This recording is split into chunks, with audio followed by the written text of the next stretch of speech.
أشهد أن محمدًا رسول الله.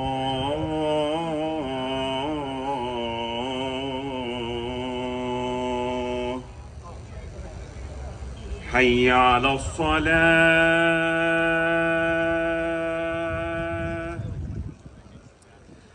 حي على الصلاة.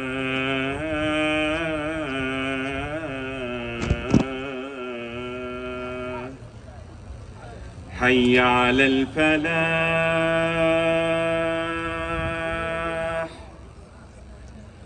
حي على الفلاح.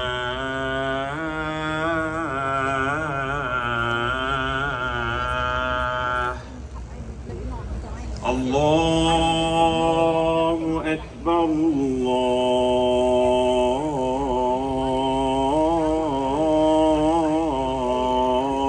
الله أكبر. لا إله إلا الله. Inshallah, we're going to pray in 5 minutes down under towards the street, please. In 5 minutes, those who want to join for the salah, they can come down.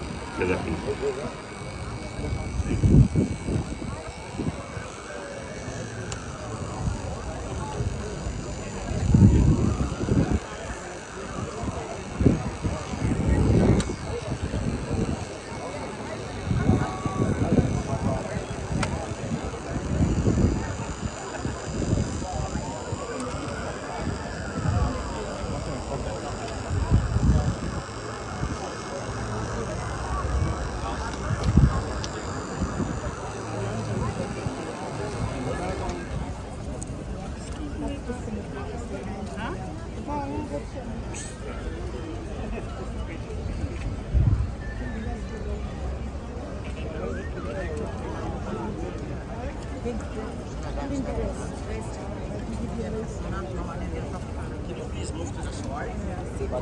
Don't step on it.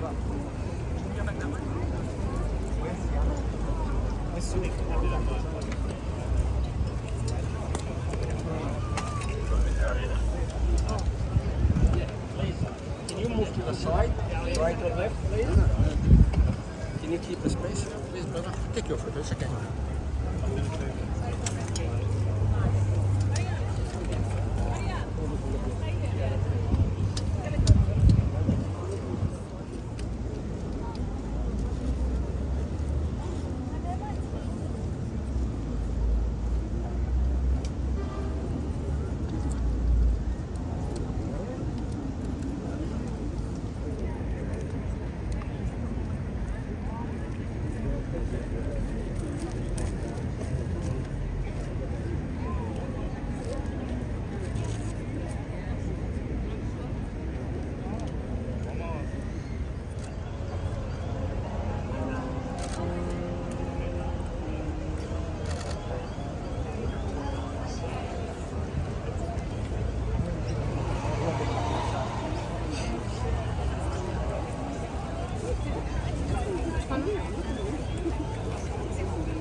Palestine will be free! Palestine will be free! Palestine will be free! Palestine will be free! Palestine will be free! Palestine will be free! Palestine will be free! Palestine will be free!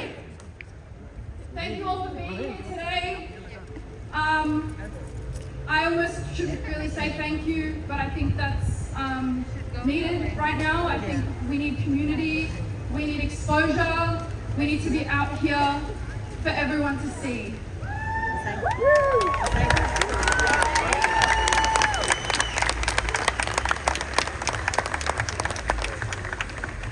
So I'm going to be chairing today with my comrade Josh.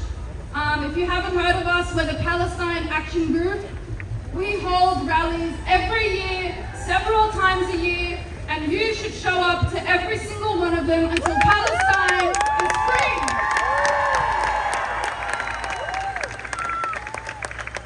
We Palestinians are facing genocide. We Palestinians are facing the biggest threat to our very existence since 1948. And while the root cause of the threat to our existence is Zionism and Jewish supremacy, what we are seeing is an international complicity in Israel's aggressions and a global consent of enabling genocide against us. And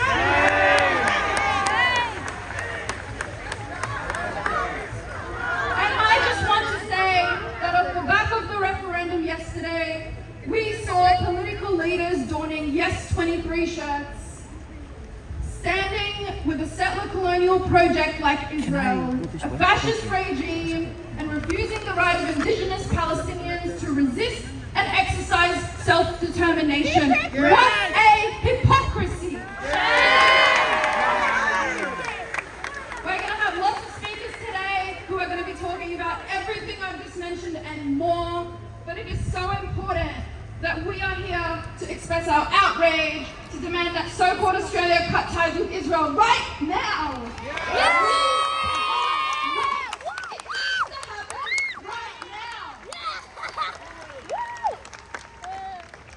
I'd like to acknowledge that we're all meeting and mourning today on stolen land. It is not a coincidence that the Australian colony stands so brazenly with Israel. These lands, these waterways, and these skies always were and always will be First Nations lands, and our fight against white supremacy, ideologies must extend to our brothers and sisters on this continent. In the spirit of 50 plus years of blackfella and Palestinian solidarity, I'd like to invite our first speaker, my good friend Ethan Floyd. Ethan Floyd is a descendant of the Wiradjuri Desert Warriors, who were among the first to experience and resist colonization, and the storytellers of well-known country. Ethan is a student at the University of Sydney, a community activist, and a believer in the power of global solidarity through shared struggle. Give it up for Ethan Floyd!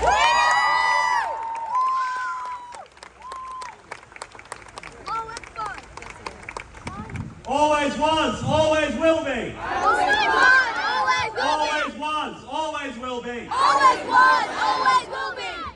Always was, always will be. Always was, always will be. I want to thank Rand and the community for inviting me out here to speak today. My name is Ethan Floyd. Like Rand said, I'm a descendant of the Wiradjuri and the Whale people, the first storytellers, the first activists, and the first resistors on this continent. Because I'm not of this place, I offer this to the Gadigal people and those who walk in their dream time. It's my native language of Wiradjuri, and we say Yamangindur Maranga Wanabulagu. The Gan Mujara Yama Gadigal, Maini Iora, Gurumban Gujigawa Yawu, the Gan Bomamalia, Gindangara Yamandu, Guragandalana.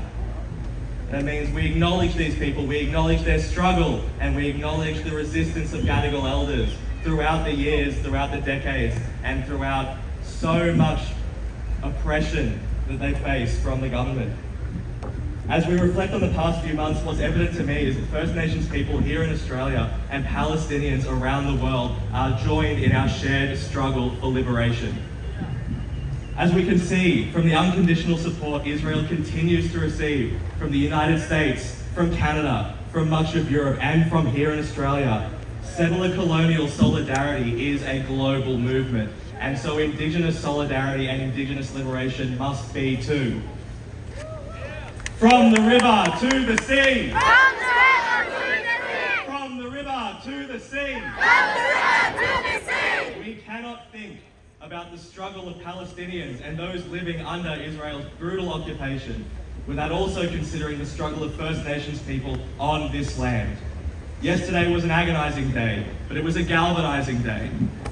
It confirmed two things for us. One, that Australians have failed the judgment test time and time again in its outrageous treatment of First Nations people and its inexplicable siding with a settler colonial state such as Israel.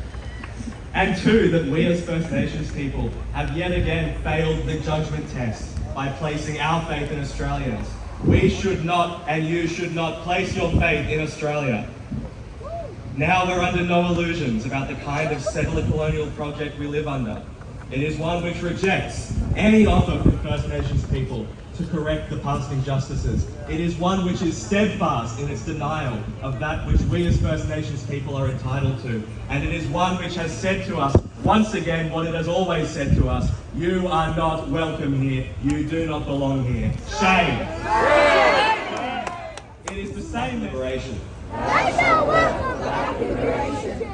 Thou shalt resist assimilation with all thy might.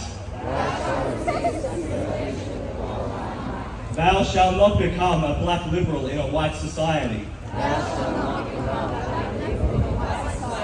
Thou shalt not uphold the white lies in a black society. Thou shalt take back land stolen from thy forefathers. Thou shalt meet white violence with black violence. Thou shalt remove themselves from a sick white society. Thou shalt Will be. always was, always will be. Aboriginal land. Aboriginal land. Always was, always will be. Always was, always will be. Aboriginal land. Aboriginal land. Thank you. Free Palestine.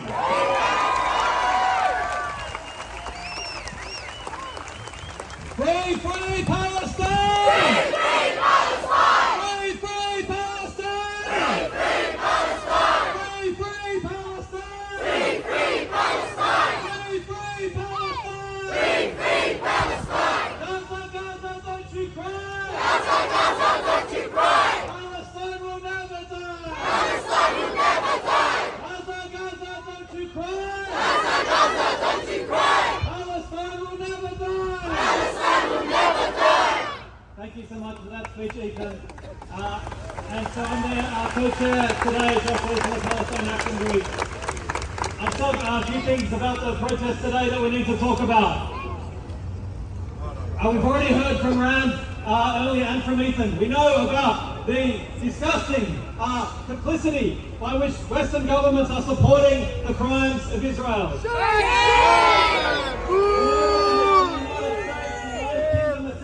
Naval vessels.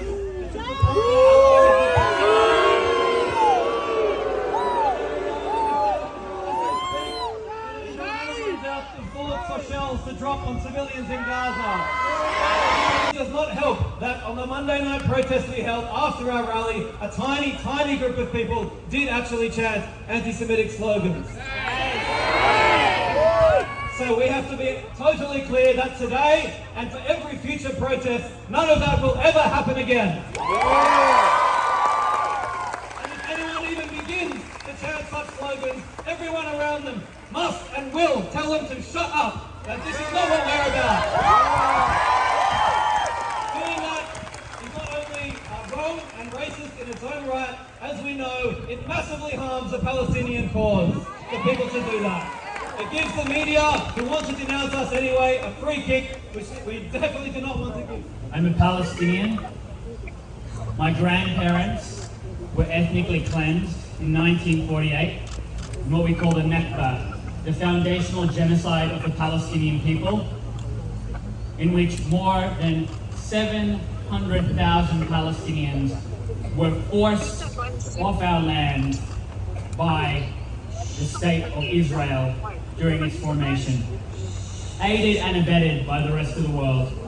And now we see the consequence of that catastrophe. 75 years of dispossession, 75 years of occupation. For 75 years, the Palestinian people have had no justice. Shame! Shame! Palestinians have said for decades, we've protested, we've gone out onto the streets, we've called for the international community to intervene. We've tried to shine a light on the horrors that are inflicted upon us. For decades, these horrors have been inflicted upon us. This did not start on the weekend. This has been ongoing for 7 decades. And what did the world do? What did the world do when faced with images of the apartheid brutality in the West Bank? Gaza has been under blockade for 16 years. What did the world do? In years past? What did the world do in years past when after every single war on Gaza, the asymmetric death toll left Palestinians dead in the thousands? And now, we have warned, and we had warned over several years, that this state of affairs could not be maintained indefinitely. Unless Palestinians were granted freedom, unless we were liberated, unless we had rights to life and liberty, unless we had that, violence would be the obvious consequence, because you cannot keep a people locked up, chained, subject to brutality and occupation and the indignity of the military violence that Israel subjugates us with every single day, and not expect that to somehow come crashing down.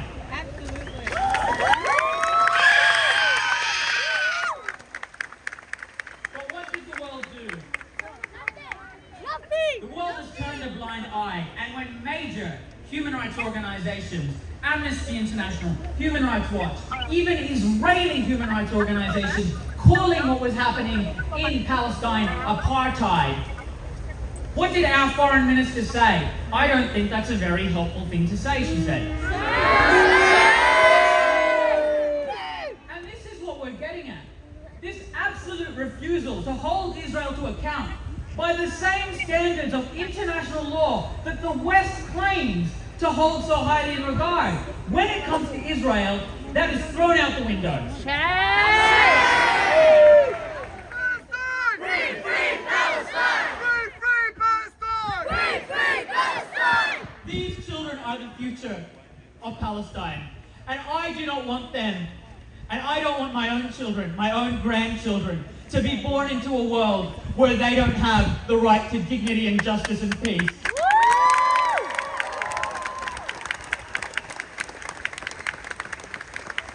We need to be clear, more than ever. More than ever, we need to call for an end to the occupation, a call for the end to the blockade. We need to stand up against this, and the international community is culpable. And the international community, who is now whipping up racist campaigns against Palestinians. There's calls now in Britain to ban the Palestinian flag. Disgraceful racism against us, when they are the root cause of the violence that we have seen this past week. They are the progenitors of that violence. If we want peace, I'd like to welcome our next speaker, Professor Peter Slezak. Peter is a beautiful Jewish old man. Peter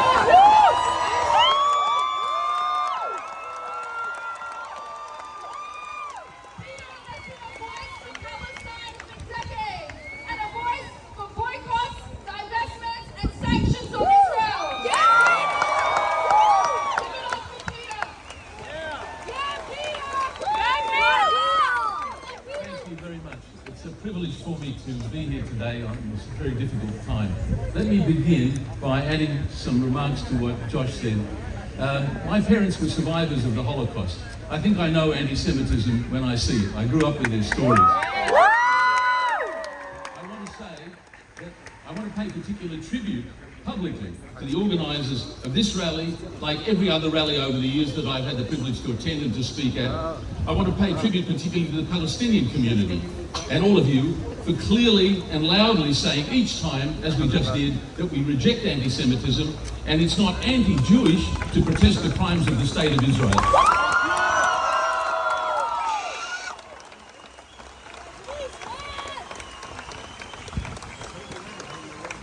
I'm one of the very many Jews here and around the world, it's important to know, who are distressed and shamed, not for the first time, by what Israel has been doing in our name.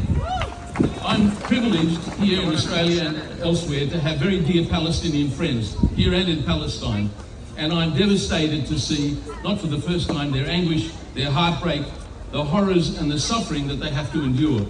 But like many Jews, I also have close family in Israel, and I share their grief over the atrocities and loss that they have suffered. We must be able, as many Jews have been saying recently, to grieve and mourn both Palestinian and Israeli deaths. Israeli and Western leaders have actually dehumanized the Palestinians, but the response from us cannot be to dehumanize the Israelis. If we lose our moral consistency, we weaken the Palestinian cause.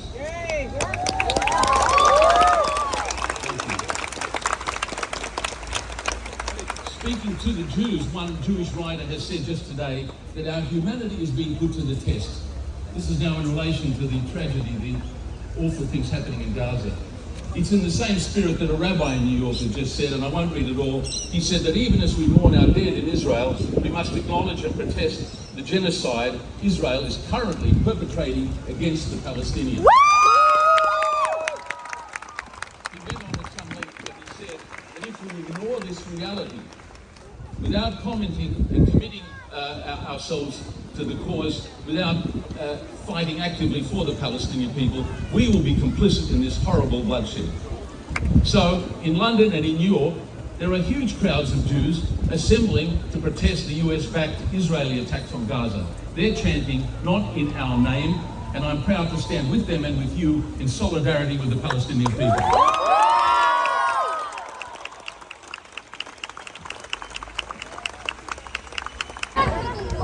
I want to make sure that you can all hear me loud and clear. Let me hear you loud and clear.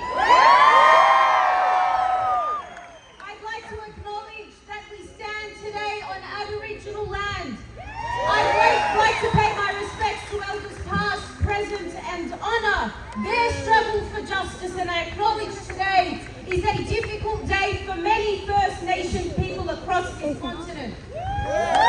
Firstly, thank you to all who is here today. Thank you for showing courage and bravery despite the fear-mongering and the restrictions our wonderful government has demonstrated over the last week. Thank you to all who care for humanity and human life. Again, I ask you all to remain composed and to follow instructions so we have this opportunity again and again until Palestine is free. Like many of you here today, I barely slept the night. How could I sleep when I read a chilling message sent by a family member, possibly for the last time, and I read her words. My name is Bayan Abu Sultan. I have lived in my beautiful city, Gaza, for 27 years, and today may be my last day. My family and I will not make the mistake of the Nakba of 1948, and we will not leave our home. We are proud of our Palestinian blood until our last breath.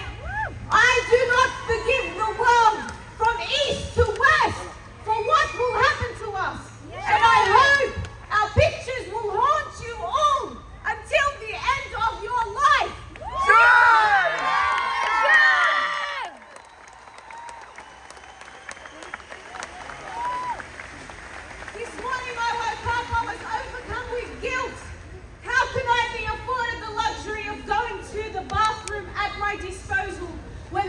thousands of Gazans right now, including my family, are crammed in the UN schools, which have capacity for 1,500 students, but currently holding 5,000 Gazan refugees, where needing to go to the bathroom causes you to wait 400 people just to go to the bathroom.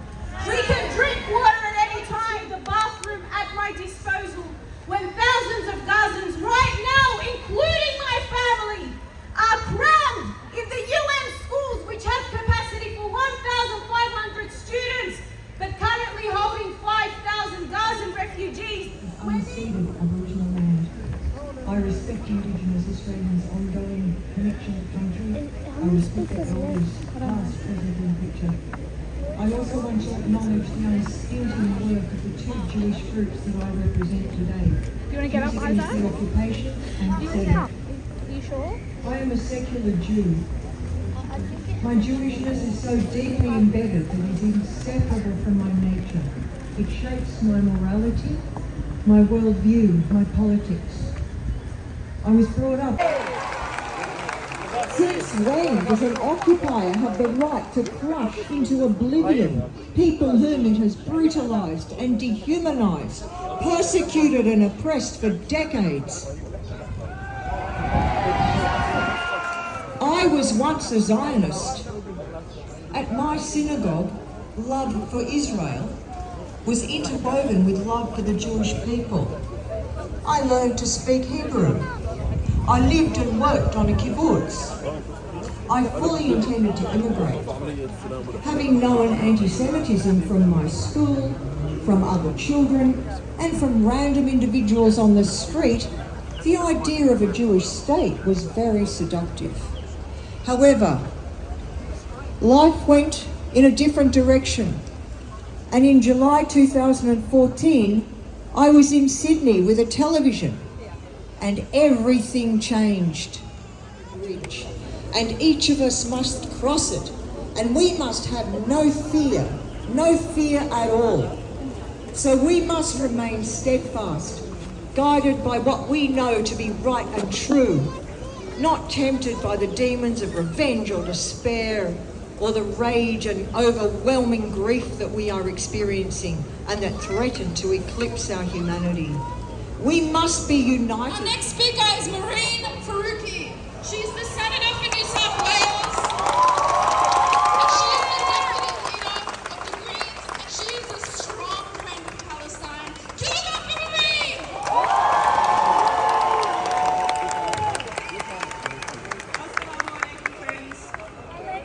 Peace be upon you. With me here today is my friend and colleague from New South Wales Parliament, Jenny Leong, who is, like me, an unashamed